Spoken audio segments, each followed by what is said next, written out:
Hello everyone, I'm Miss Jocelyn May P. Katakutan from MAED 2J, your discussant for the topic of the organizational structure in the Philippine education system.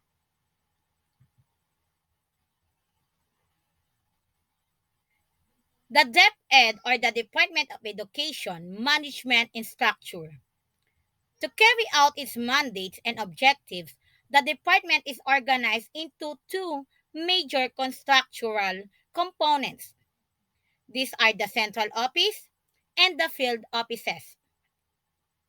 The DepEd organizational structure is provided a framework of the governance of education, decentralizing governance to the field, and making the school and learning centers the heart of the education system. The law also established the authority and accountability of the various organization levels of the Department of Education or DepEd. Now, let's go for the first instructional organization, which is the central office. The central office maintains the overall administration of basic education at the national level. The DepEd, or the Department of Education, formulates, implements, and coordinates policies, plans, programs, and projects in the area of formal and non-formal for basic education. The next is the field offices. The field offices are the responsible for the regional and local coordination and administration of the department's mandate. The governance of basic education in the field offices, it is at the regions, divisions, schools, and learning centers referred to as the field offices were the policy and principle for the governance of basic education to be translated into programs, projects, and services developed, adapted, and offered to fit the local needs.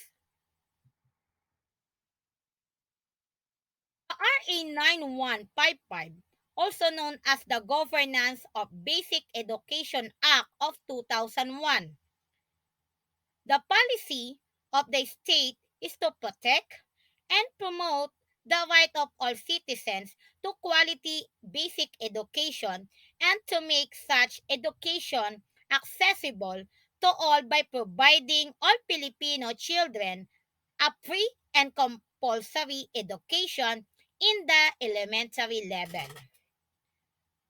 For high school level, it's free.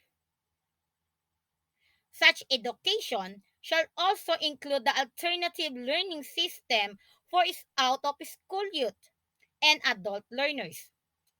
It shall be the goal of basic education to provide them with the skills, knowledge, and values they need to become caring, self reliant, productive, and patriotic citizens. The RA 9155 provides that the Department of Education should have no more than four undersecretaries and four assistant secretaries, with at least one undersecretary and one assistant secretary who are career services officers chosen among the staff of the department. At the present, the department operates with four undersecretary in the area of the following. Number one, the programs and projects. Number two, regional operations. Three is the finance administration. We have Ma'am Annalyn M. Sibilia, who is undersecretary, and Mr. Jose Arturo C. De Castro, the Undersecretary for Legal Affairs. We have also the four assistant secretaries in the areas of the following. Number one, the programs and projects. Number two, the planning and development. Three, the budget and financial affairs. Four, legal affairs. We have Ma'am Amanda Marie F. Nograles, the assistant secretary. And we also have the following assistant secretary. Attorney Sunshine Chavi A. Paharda, the assistant secretary in the office of the secretary. Ma'am Alma Ruby C. Torio, and GHS Ambat, the assistant secretary of the curriculum and teaching. Mr. Omar Alexander V. Romero, the assistant secretary for procurement, and Mr. Francis Cesar B. Pringas and Dexter E. Galban, the assistant secretary for operations.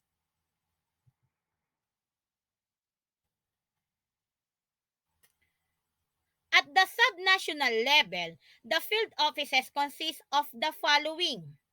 We have 16 regional offices, including the Autonomous Region in Muslim Mindanao or ARMF, which is each headed by a regional director or a regional secretary in the case of ARMF.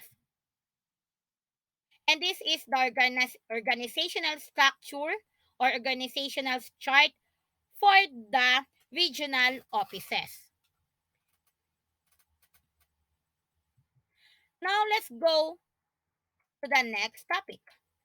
We have 157 or 157 provincial and city school division, which is each headed by a school division superintendent.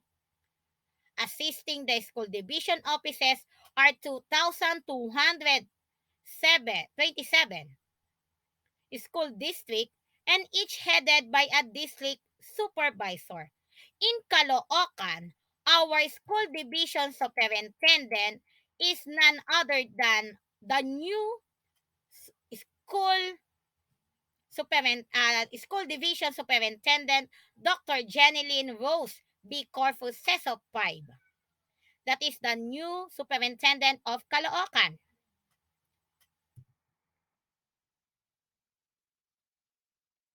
Under the supervision of the school division offices are 48,446 school broken down as follows.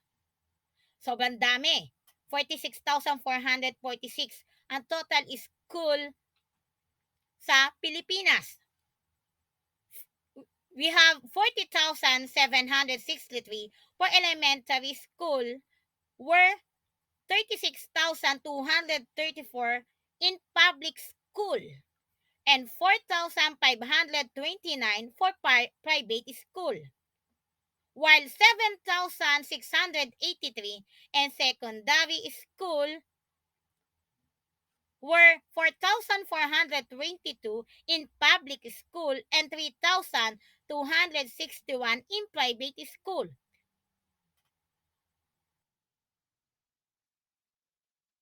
This is the organizational structure of DepEd. From the Office of the Secretary, which is our Vice President, Ms. Sara Duterte.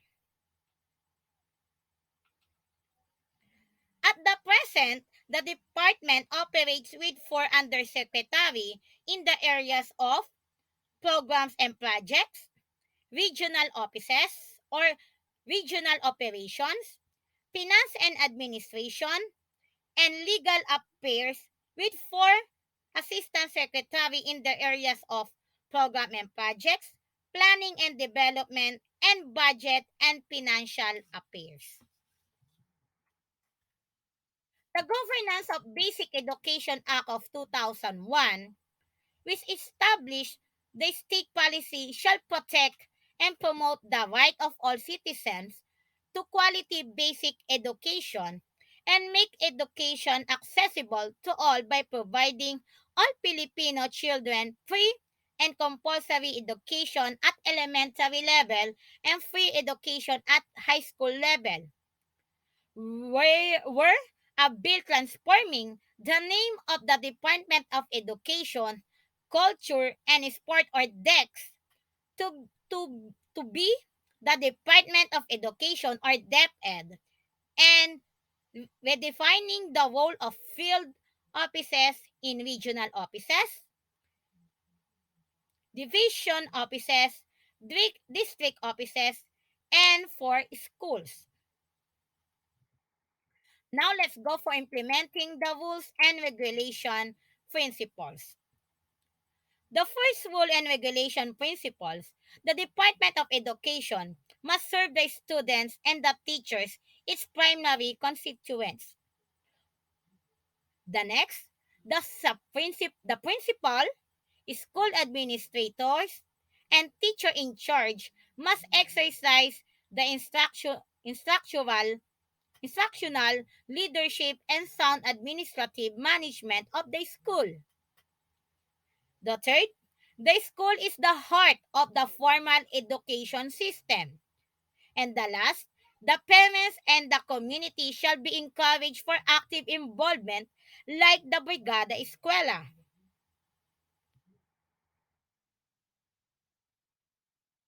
The power, duties, and function of the Secretary of the Department of Education, none other than our Vice President Sara Duterte, shall exercise the overall authority and supervision of the overall operation of the department.